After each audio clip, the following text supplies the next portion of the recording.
Hey guys, this is Jeff. We're watching Valley Fish. Currently on the disassembly method of this rack, so we'll be moving it to the new fish room, which is pretty much what I'm going to be doing tonight. So I got to get the plumbing out of here so I can tie that into the new drain system, and then we'll get the tanks moved over. So for the night, they'll probably be on the floor, but I'll show you how that's working. So currently I'm just siphoning them out. All these tanks have a overflow, if it wants to focus. There's the overflow. So I've moved a few tanks over, and like I just pulled this one out so I can show you the rack. So you see I gotta drain it enough to get the tube up and out, and it just rests in there. And then all that runs down, and then that one runs through the house drain system, so I gotta cut that below the floor. And then this entire rack should be, let's see if I can zoom out, be taken with me. So when I get that out, I'll show you what that looks like, but it'll be one piece, and hopefully it comes out pretty easy. All right, well, I'm at the point where it's not much fun anymore because some of my prize guppies are in like no water, very, very little. Cut the hiccups a little bit, but hopefully they won't be in the shallow very long. And I'll probably refill it with mostly already cycled aquarium water. So, but those are my Moscows. It's a fancy mutt strain that just throws all kinds of crazy colors. Fun project, a lot of old fish. This is my Select Nebula line, which is way low in water. This will be a really fun line. That guy's looking really good. Got some shrimps. Hopefully in the new water they do really good. These are what are left of my half black greens. They're kind of blue. Anyways, they're all crammed in this tin. If you look back there, there's tons of fish. So this one's pretty much just a couple guppies that were in the 75. They were part of the original Panda Cross. So up here, still got to do this one. This is my sorry, just checking water levels. This is my golden line, golden black lace. They're not too bad looking. Not sure how long I'll keep these, if I do, but I got a bunch of fry, so it's definitely the beginning of a project. We'll see what I do with those. These are a bunch of the reds, full reds. There's a few in here that have some crooked spine issues, and there's some really nice ones. Like, I need to just spend some more time and going through and picking out the really nice males and really nice females to complement them, to keep working on them. But I got fry. Half of these went to the summer tub, so these are just the last few I need to spend a lot more time picking through. And these are the what were like red tails or platinum red tails. These again were an eBay purchase because they had a really nice thumbnail and they didn't breed true and they were really sick, and I got them really healthy and I got fry, but it was just a big project for something I'm really not into, so I'll probably drop this line. But anyways, just waiting on water to drain. Problem is I don't want to refill them because the way I built this header, I'm gonna have to slide it over and maybe back, and I already cut it down below in the basement, so it can go up, and I got like a finger's width to finagle it out of there, so I don't want to have to fill the tanks to remove them. But most of them I do have the drip line out, but gonna get them all empty, make sure I can get the header out because that's the big thing, and then when I do that I'll start refilling them. This part's pretty cool. That is some jungle val now. Hopefully no fishies get caught in it. There was a ton of fry, so it should hold water for the ones that wanted to stay in the pot. But what a monster piece of jungle val. It'd be really neat to just set in any tank. Actually, I was started out in the pond. These guys are a bunch of mutt lines. Seems to be quite the problem I got, but bunch of Moscows that aren't true Moscows that look really good. I just threw them down in here, and then there accidentally was a few females that I culled or pulled out, and there were some pandas that I wanted to breed that ended up getting really sick from the box store, but after tons of salt, they came around and looking good. So it'd be a good start to try and do that again. I need to get some more lost a few along the way, but just some pretty fish. I need to rehome these, so they'll probably go into the pet store.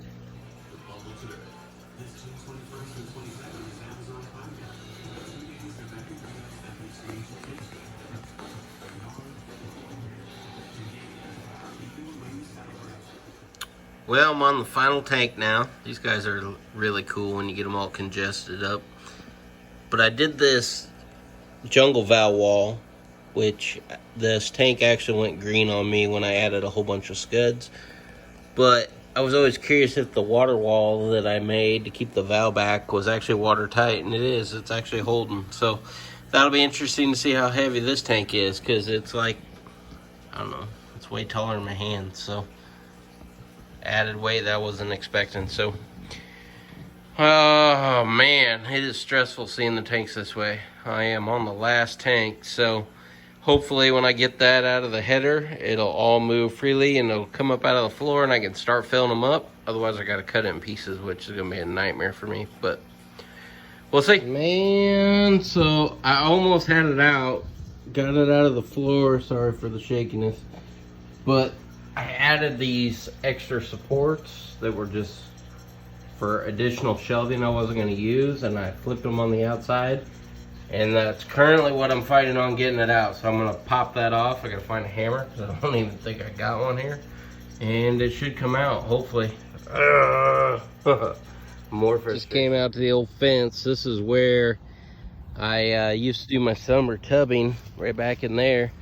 Definitely need to get the lids for the 4th of July, so I'll probably do that. Yard is a disaster. I just mowed the outside and kind of let the inside go. Man, I tell you, there's always something to do and always a project, and it's tough moving aquariums. I've moved 1 or 2, maybe even 3 back in the day, but that was all not really knowing what I was doing, and this is a lot more stressful than I was wanting to be. And Friday night, and you always want to be doing something fun other than this, so it'd be really nice when it's all done, but I got to go back at it. All right, well, I got it out. At least it's out of the floor, and only thing now I'm fighting since I removed that brace is some airline tubing. So sweet, it's gonna work. All right, so I got that whole entire header out, which is gonna be awesome because the new rack is the exact same.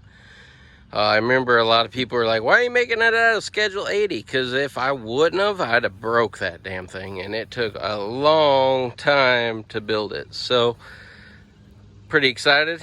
That is my drain header for 12 10-gallon aquariums. So, off to the new home. All right, so what I'm going to do is I'm going to add a few gallons to as many aquariums as I can. One of them I'm going to use this Nebula Steel 29 because it needs a water change anyways, but everybody in here has been rock solid for years without any problems. It is my first guppy line and my most rock solid one, and that has to do, I think, with the loads and loads of substrate. So in the new Fishroom, once everything that I'm not happy with gets a salt bath, all these new tanks are going to be heavy substrates. So, and the plants love it, obviously, because they're doing good.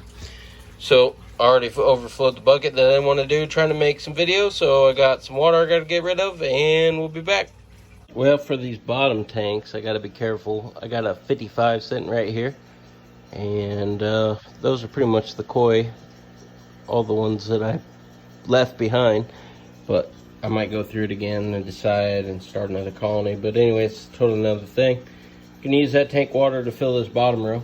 It'll at least work out well for that, but then the high point's gonna change. So at least get the bottom ones full. Well, babe, if you ever see this, Sorry, I'm spending my Friday night playing with my fish tanks. I know you're not very happy about that, but long term it will be better. It is quite the tedious process. One time I get a break is when I get to use a board, so it's kind of one tank after another, rapid fire. So biggest thing now is just fill them up, and in a day or two we'll get them in the new house. So just got to get the plumbing tied in together, and then they should just be a drop and go. So fish will go through quite the weekend, I'm sure. So all good things though. It'll get better. Well, those that know me well enough know that I can't stand touching one tank to another. A little bit of a germaphobe about that. So let's see. We got this one. We got a top back off. So that's 55. Pretty well emptied it out to about there. So it had a big water change yesterday when I moved some other tanks. So call that good. I got most of these filled back up. This one not. That one. So they'll get like 70% water change. And I'm not even going to fill them all the way because in a day or two they're going to be getting drained again. So, and when we get home we'll do the same game of refilling with the 75. So thanks for watching. It's a little bit of a shaky video, but just kind of what I'm going through on moving the tanks. So stay tuned. There'll be a lot better videos come. Thanks for watching. Well, everybody that knows me well knows that everything I use, hose or jugs or anything, gets freezer treatment till the next time it's used. So unfortunately I went through a lot of things that were cross-contaminated or double dipped or whatever you want to talk about. I hate it. My OCD was like through the roof of like which tank I wanted to go from hose to hose to hose without cleaning. So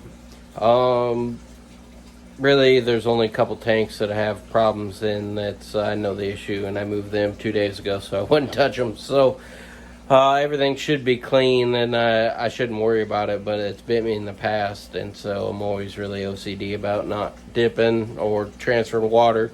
So that was a hard step in this process. So a few of you that have met that battle on cross-contaminating understand. So I always try not to do it. I have like 10 different hoses for 30 tanks, so there's always a rotation involved. So just my tip for you guys. I like freezing everything.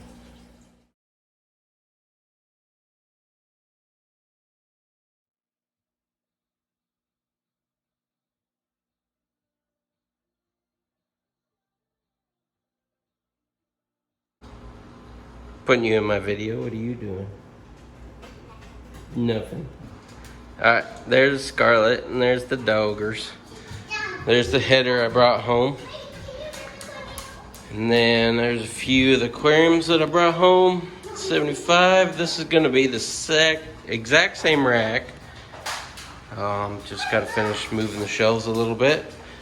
Add a drain to the corner. It's going to be 12-20 highs right here. It's getting a little dark. And I haven't decided on that rack, but Rain wants to say hi. Hi. And then Roxy, Bun, Casher, and Scarlet the dog.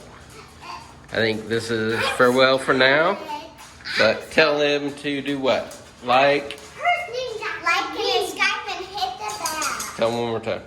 Like and subscribe and hit the bell. All right, sweet. And smash the subscribe button. Thank you. Bye.